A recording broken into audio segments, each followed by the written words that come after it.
संजय कुमार निषाद के स्वर में यह गीत।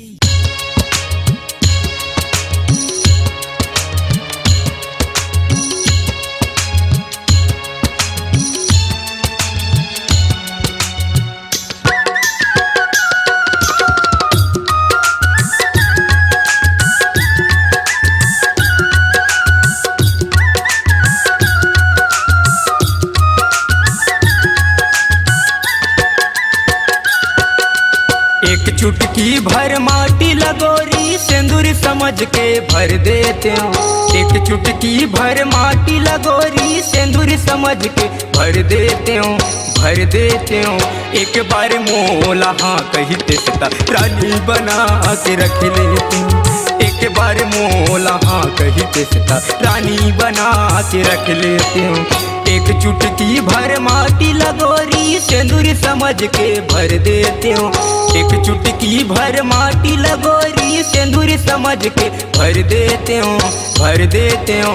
एक बार मोला हाँ कहते सता रानी बना के रख लेते हो। एक बार मोला हाँ कहते सता रानी बना के रख लेते हो।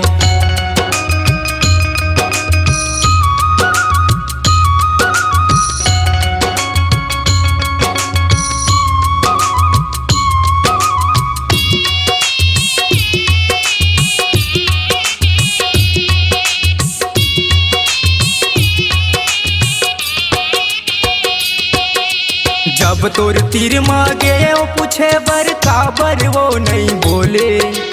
ऐसने तय तरसा तेरे बैरी काबर मोला छोड़े। ऐसने तय तरसा तेरे बैरी काबर मोला छोड़े।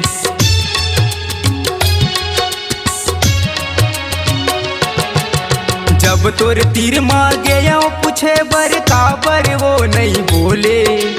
ऐसने तर तरसा तेरे बैरी काबर मोला छोड़े। ऐसने तर तरसा तेरे बैरी काबर मोला छोड़े। अकेला पाते हो तोला गोरी मजा ला तोर बता देते हो। अकेला पाते हो तोला गोरी मजा ला तोर बता देते हो, बता देते हो। एक बार मोला हाँ कहते सता रानी बना के रख लेते हो। एक बार मोला हाँ कहते सता रानी बना के रख लेते हो।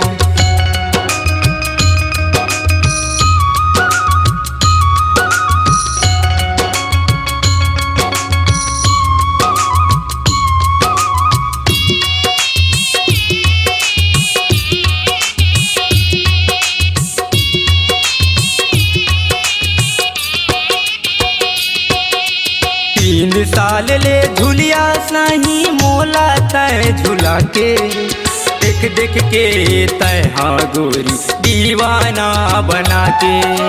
देख देख के तय हाँ गोरी दीवाना बना के।